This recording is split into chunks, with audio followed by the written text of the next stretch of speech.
The island of Sodor is a place where trains work hard every day to be useful engines.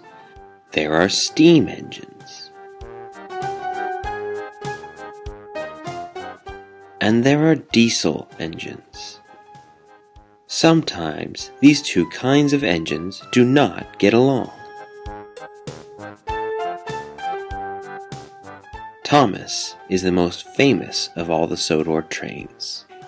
One day, as Thomas the Tank Engine was pulling passengers along his branch line, a terrible earthquake hit.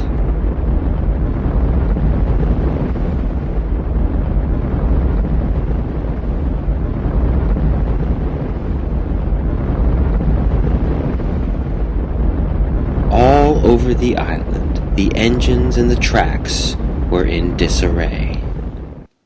Sir Topham Hatt surveyed the damage and realized that Sodor was going to need additional help to clean up the mess from the earthquake.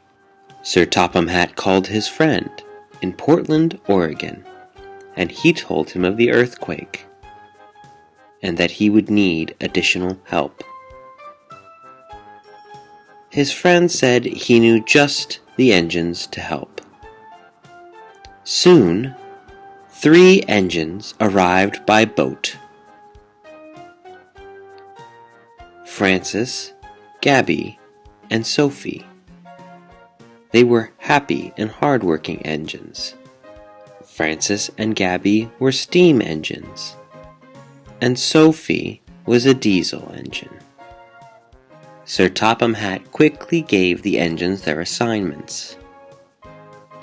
Francis, I need you to pull Annie and Clarabelle in Thomas's place.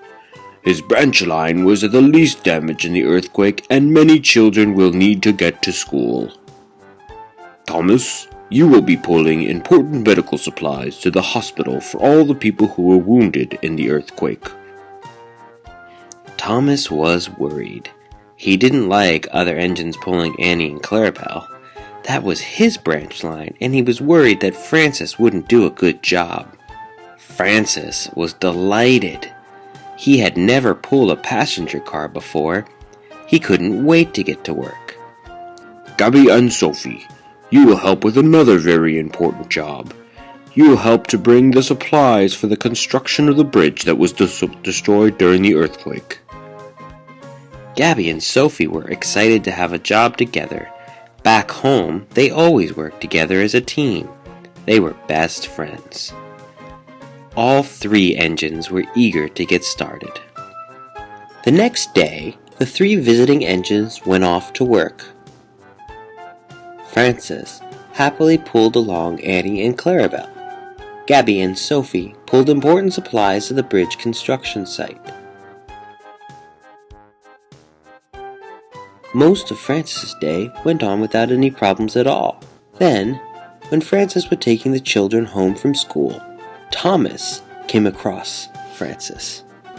Thomas greeted Francis, and Francis greeted Thomas.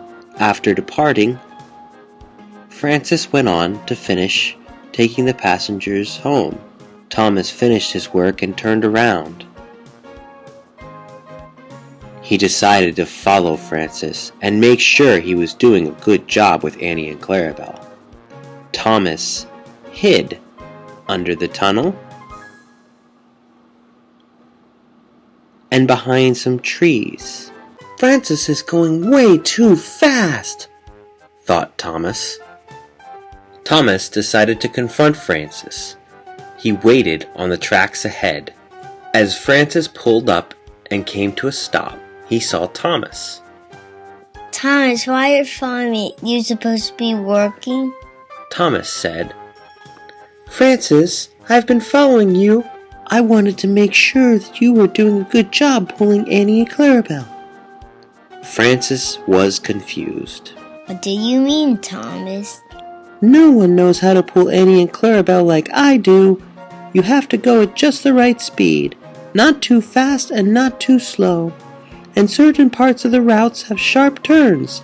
If you aren't careful, the passengers will go flying around the compartment, said Thomas. But I have been doing a good job. I took extra special care to make sure the passengers are comfortable," said Francis. "No, you aren't," said Thomas. "You took that last corner too fast. Why don't you uncouple and give me Annie and Clarabelle, and I can finish the route for you since you don't know how to do a good job?" Francis was upset. Before Thomas could say another word, he sped off as fast as he could. So fast, in fact, that he did not realize he took the wrong route. Then there was trouble. Francis was so upset he didn't realize the track was coming to an end. He ran right off the edge of the track and was unable to move. Several hours passed, and Sir Topham Hatt discovered that Francis was very late. He began to ask if anyone had seen Francis. Finally, he asked Thomas. "Thomas, have you seen Francis? He seems to be missing." Thomas was embarrassed, but told Sir Topham Hatt what had happened. "Thomas, you have caused confusion and delay. We must find Francis at once." Thomas returned to the spot where Francis had run off. Quickly, he followed it until he found poor Francis stuck.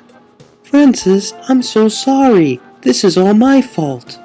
I was just worried. I have never let anyone pull Annie and Clarabelle before." "It's okay, Thomas. I forgive you. I know that I'm a new engine on Sodor, but please get help, Thomas," said Francis. An hour or so later, Thomas returned with Harvey, who quickly pulled Francis back onto the track. Thomas and Francis then coupled up together and finished pulling Annie and Clarabelle. By the end of the trip, Francis and Thomas had become good friends.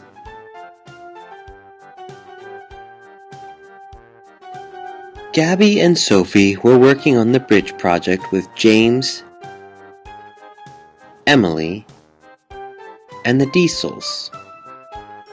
When Gabby and Sophie worked together, they always did a great job.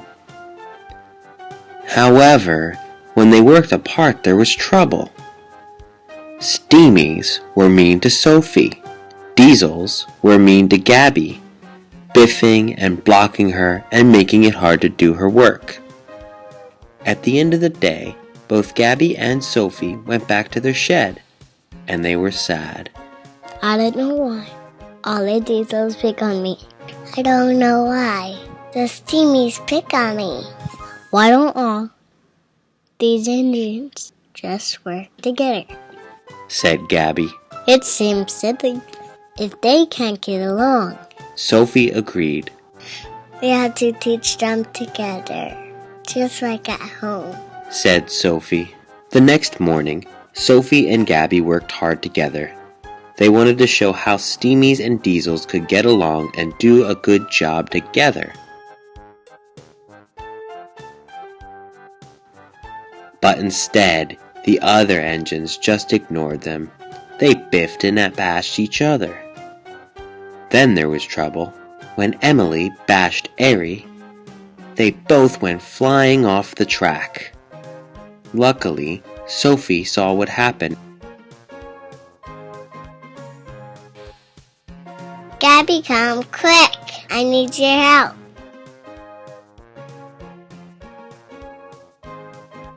You see what happens when you don't treat each other with respect? It's silly that Diesels and Steamies don't get along, said Gabby. And slowly but surely, the two engines were returned to the track. "I guess working together is important," said Emily. "Yeah, thanks," said Airy. "Without you two, we would be stuck on the ground. Thanks, Gabby and Sophie." Soon, the story of how Sophie and Gabby had worked together to save the day spread all over Sodor. The Diesels and the Steamies began working together to get the bridge finished, and it was all thanks to Sophie and Gabby. After a few weeks of hard work, the bridge was rebuilt, and all the repairs to the railroads were finished. It was time for Gabby, Sophie, and Francis to go home. The 3 engines sailed off on their boat, and all their friends said goodbye and hoped that one day soon they would see them again.